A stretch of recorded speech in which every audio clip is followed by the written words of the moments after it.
Wewe unaitwa nani na umetoka chuo gani? Mimi naitwa Umud Juma.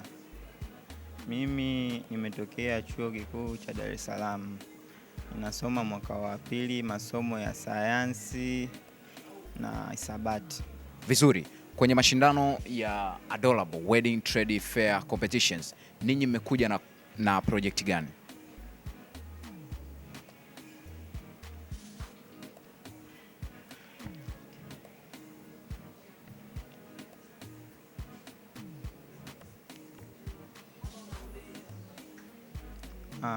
Mimi nimekuja na project ya Sign Connect ambapo viziwi watashirikishwa katika harusi jumuishi, ambapo watu wanaosikia na watu wenye ulemavu, hasa wenye ulemavu wa kutosikia, wanaweza kushirikiana kwa pamoja. Sasa projekti yangu kiufupi inaitwa harusi jumuishi. Leo hii tupo kwenye final kumalizia kupata mshindi. Tutegemee nini kutokea kwenu kupitia project hii ambayo umeiandaa?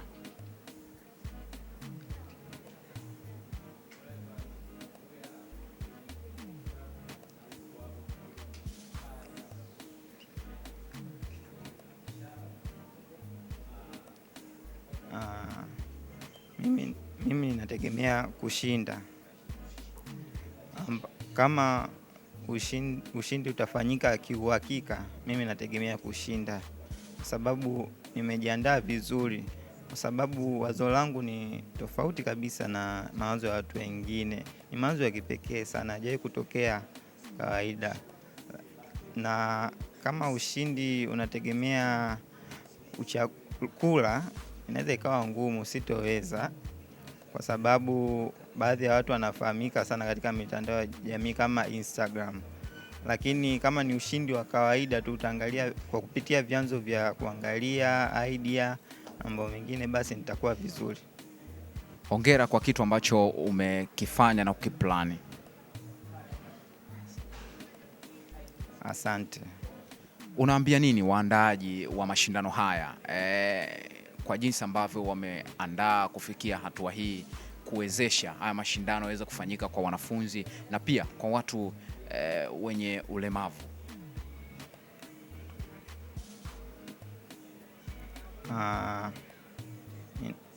Kiukweli bado, lakini wamejitahidi, kwa sababu ujumuishi wa watu walemavu bado ni mdogo, hata pamoja pia na ushiriki wao, kwa sababu hata mimi nimeshiriki, lakini hata wao wenyewe walikuwa wafahamu kama nipo mtu kama mimi. Kwa hiyo nilikuwa na washauri tu mwakani au mwaka mwingine katika maonyesho kama haya waongeze bidii, waweze kujumuisha watu pia wenye mahitaji maalum, hasa walemavu.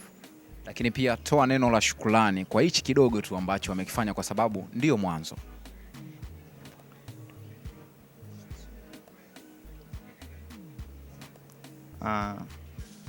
Mimi kiukweli nawashukuru sana waandaaji wa tukio hili la Adorable Wedding Traders, kwa sababu wametusaidia sisi kujifunza mambo mengi mpaka mimi nimeweza kufika hapa. Vijana ni wengi wameweza kufika hapa, tumeweza kujifunza mambo mengi kiukweli. Sasa kweli asante sana, Mungu awabariki. Hongera sana na niwatakie kila heri kwenye mashindano haya. Asante.